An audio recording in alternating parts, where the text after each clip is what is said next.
Fun fact, that was basically my reaction after watching Todd Phillips' last movie, The Hangover Part 3. Like, banging against the wall, going like, motherfucker!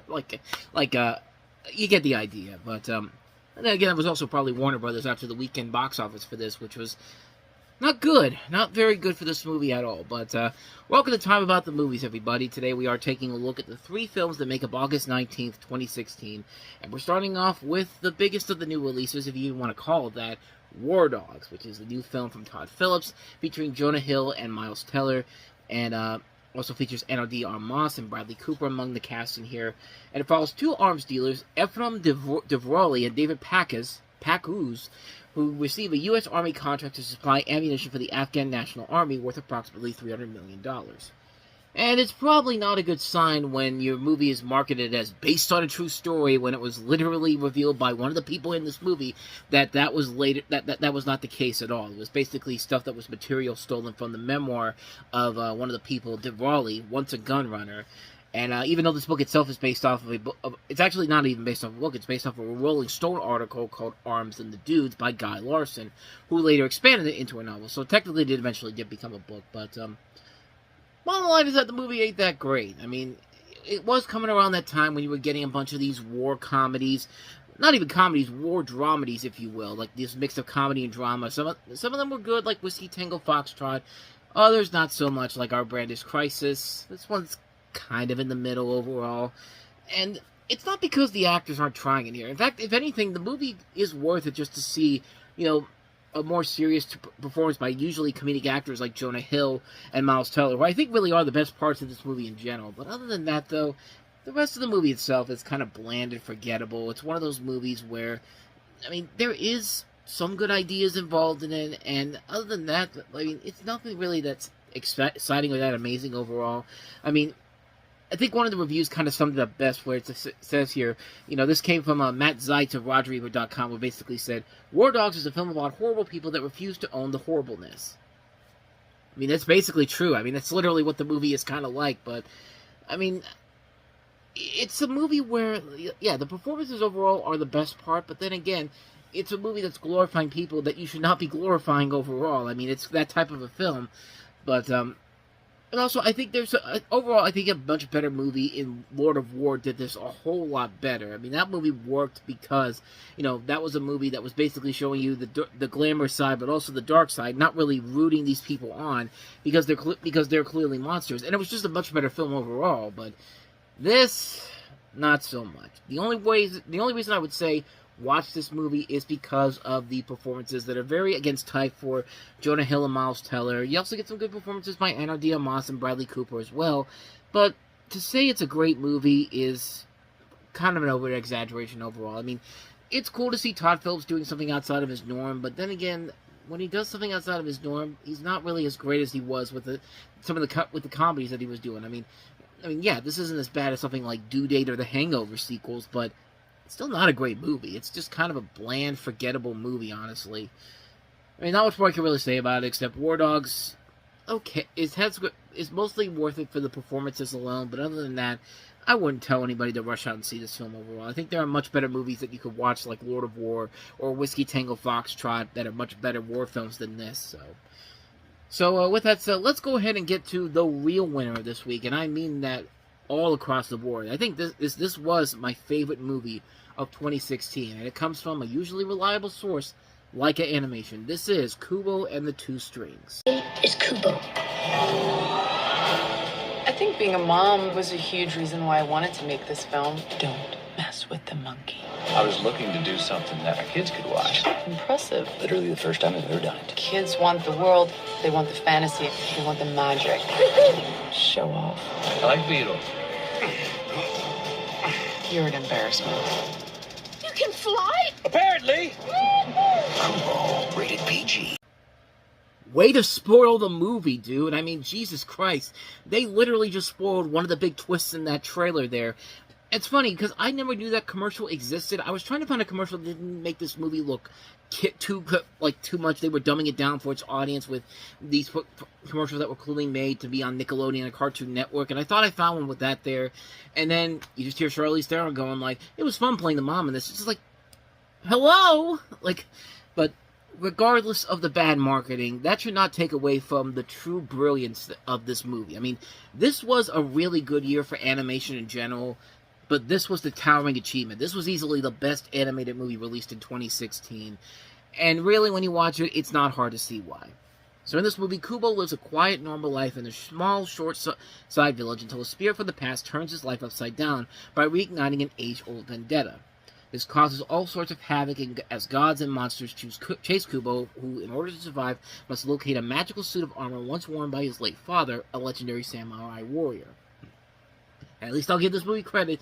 I'll give that commercial credit. It didn't reveal the other spoiler of who the father is, but you can kind of get an idea if you watch that trailer there. But anyway, I'm done talking shit about the trailer. Let's talk about the brilliance of this movie, because this is a brilliant movie. This is a phenomenal movie. I mean, Leica Animation had been on a roll all the way since Coraline in 2009. They just continued it with Paranorman. Even The Box Trolls, which was their worst film, is still a really good movie. Like, this is really one of the best animated movies I've ever seen. This movie was just pitch perfect. I loved every single moment of this movie. I thought they did the best job they could have done with this story.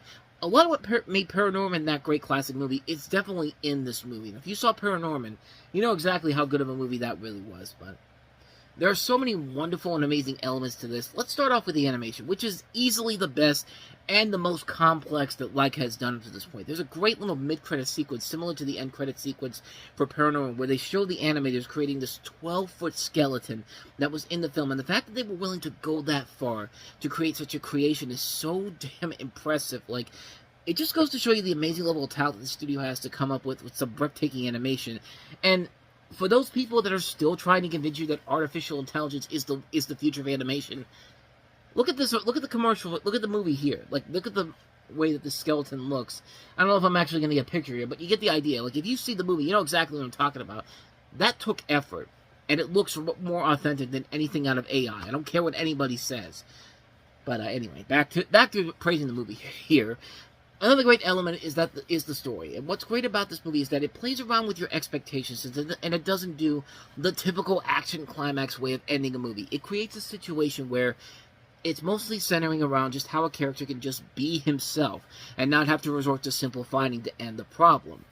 In it, Kubo makes the choice to not resort to violence, but to his stories to come up with a way to defeat his archenemy, his own grandfather.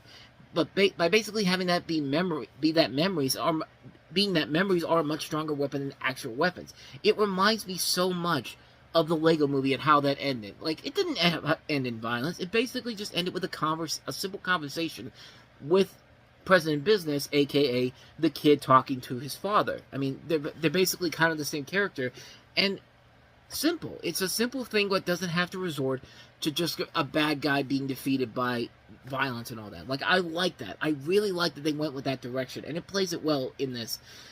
The voice acting is great. Charlize Theron and Matthew McConaughey were not only funny and brilliantly voice acted, but I like the way the movie plays it out. They do such a good job of hiding those obvious twists that are later to come, but again, unless you're watching that trailer I just showed you, which, again, I never knew that trailer even existed, but Art Parkinson was really good as Kubo, and I really think he's an underrated actor, because he should have gotten some more voice roles after this. But Ray Fiennes is really good as Raiden. Rooney Mara, the sisters of Kubo's mother, are very good too. I like the music by Dario Marinelli. I thought that was brilliantly done, creating these amazing score compositions that stand a chance of becoming a classic movie score for years to come. I mean, there's a great song in the credits by Regina Spektor. You know, she did what was the song she did? She did a song in the 2000s. Now, I can't remember what it was. Well, it's no wonder I couldn't remember it, because I thought it was just a simple song like Heart or something like that. No, it's called Fidelity, which, yeah, I never would have put that together. But, yeah, she made that song, and you remember that, yeah, this girl can actually sing. I mean, and yeah, it's a great song overall. In what has been a mostly mad kind of summer where you don't have that many great solid movies in general, this was the best thing to come out this entire summer. Kubo was right up there with Zootopia and Deadpool, with some of the best movies of the year. I loved it that much. The animation is breathtaking. The story is great. The voice acting is amazing. The music is great. Everything about this movie just works. it's great to have a studio like Laika out there existing, because they not only make these beautiful movies, but also profound movies. Films that make you think a lot and are just enjoyable for both kids and audiences. It's not dumbing it down for your little kids to just shut them up. Like some films we've talked about this year, like 9 Lives, is a perfect example of a film that is insulting your intelligence to your kids. But, excuse me, but, good Lord, sorry. I had something in my throat there, sorry. But, anyway, like I said, it's a movie that doesn't dumb down to the audience. I mean, this studio has done a fantastic job of creating great animation, and Kubo is by far the best movie they've done. This is one that I highly recommend you check out if you haven't seen it yet, because it is definitely their towering achievement. This is the best thing they've done. They've done a lot of great stuff, but this is their crowning achievement. This is their magnum opus. This is the best movie I saw in 2016, hands down. So with all that said, let's go ahead and move on to our last movie, and that is the remake of Ben-Hur, starring, I can't remember who stars as Ben-Hur, but Morgan Freeman's in it.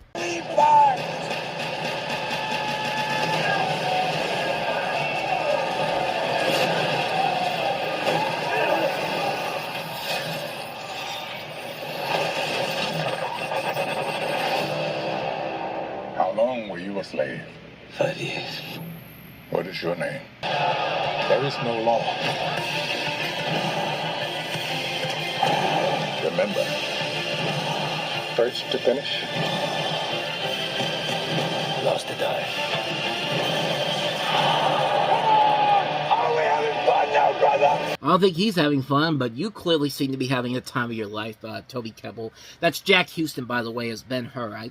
The name sounded familiar, I just couldn't remember it. And, look at this poster and tell me that you can't picture this guy screaming like Charlie on It's Always Sunny in Philadelphia, talking about wild card, bitches! Wild card, bitches! Yeah! I mean, tell me you can't see that, because that's the first thing I thought of when I saw that. Even Jack Houston looks like Charlie Day if you shaved off most of his beard from It's Always Sunny, but this is, of course, Ben-Hur. This is a remake of the classic movie made famous by Charlton Heston back in the 1960s, 1959, actually, if I'm not mistaken. Was it 59 or it was somewhere around that time? Yeah, 1959 was the one with Charlton Heston in it, and it was the one where, this is the story about it. It's termed as a readaptation, reimagining, and new interpretation of the novel. Sure, why not? Following Judah Ben-Hur, played by Jack Houston, a young prince who is falsely accused by a stepbrother, played by Toby Kebbell, an officer of the Roman army, and is sent to slavery, only to escape and seek vengeance, with the help of Morgan Freeman wearing the world's worst afro ever. I mean, it's not even really an afro. It just basically, it's like they took a mop, took off the stick, and just plastered it on Morgan Freeman's head. I mean, good Lord, that looks awful, and it's noticeable in the movie. And I just showed you some of the fun parts about this movie. There are some cool aspects to it. Like, I did like that ship scene where, it felt like you were on a roller coaster. You were like on one of those dark rides at Universal Studios. Like, you're riding Transformers and you're suddenly in the action when, his leg gets taken out there and you see you're in this battle. Like, that's cool. That's some cool imagery there.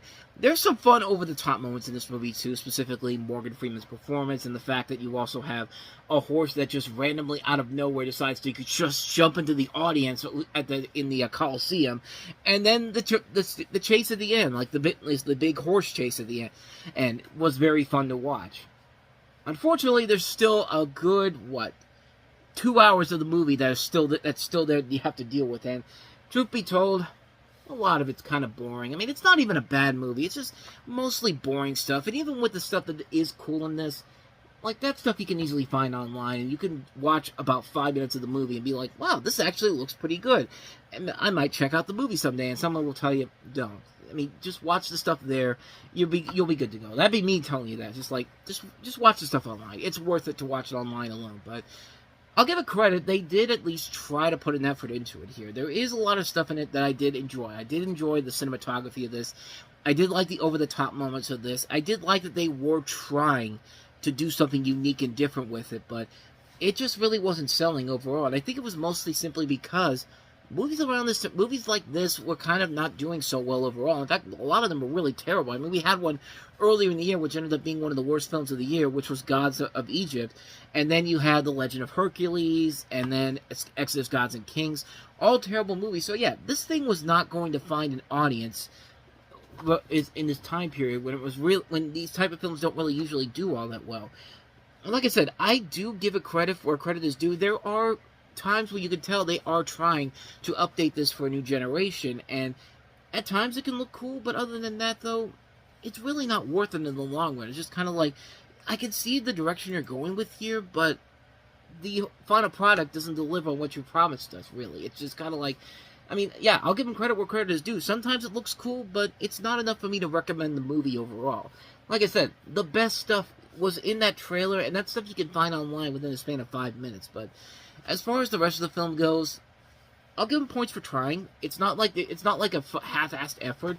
They are putting effort into it, but they just needed to do more to kind of distance it away from something like a Gladiator knockoff, because that's really what it comes down to with this. Just like trying to do this nowadays, it's trying way too hard to be a new Gladiator for this decade, and it just didn't work that well. Because Gladiator was essentially the Ben-Hur for the 2000s, pretty much, but I don't know, man. This one just didn't do it for me, but, hey, I'll give it this, though. I'll always have that image of Jack Houston screaming on the poster, and all I can think to myself is Charlie Day screaming, "Wild card bitches, yeehaw." Wild card bitches, yeah! And thus, with all that said, we wrap up another episode of Time About the Movies, and we're also coming to the end of the 2016 summer season. But unlike previous years, we are getting some good movies here. Case in point with our next movie that we'll take a look at, the latest film from the director of Evil Dead, Fede Alvarez, who brings in his co-star his main star Jane Levy, and also brings in Stephen Lang for Don't Breathe. We'll also take a look at the Jason Statham sequel, Mechanic Resurrection. Certainly not a great movie, but we'll take a look at that. We'll take a look at a great movie that nobody, I guarantee you, has ever even heard of, and I was so lucky enough to find this movie, and I'm glad I did, because I really enjoyed the hell out of it. Southside with You, which is basically a sort of a before sunrise type of movie, but this time the focus is on a young Barack Obama and a young Michelle Obama going out on their first date, or one of the first dates. I gotta rewatch it again just to make sure, but yeah, it's a great movie, and and I'm really glad I get to talk about that coming up next time, as well as we'll take a look at Hands of Stone, which is another movie that I believe. No, this is not the movie I thought it was, but it has Edgar Ramirez in it, along with Robert De Niro, so we'll take a look at that. So, other than that, is that it? I think so, just those 4 movies. So we'll take a look at Don't Breathe, Mechanic Resurrection, Southside with You, and Hands of Stone coming up tomorrow on the show, so stay tuned for that. With all that said, though, thank you so much for watching this. I hope you enjoyed it. If you did, please go ahead and do me the honors of hitting that like button, the subscribe button, and that notification button. Also, don't forget to check out our playlist, and don't forget to check out the previous episode we did. So with all that said, whether it's in the past, the present, or the future, I will see you at the movies. Take care.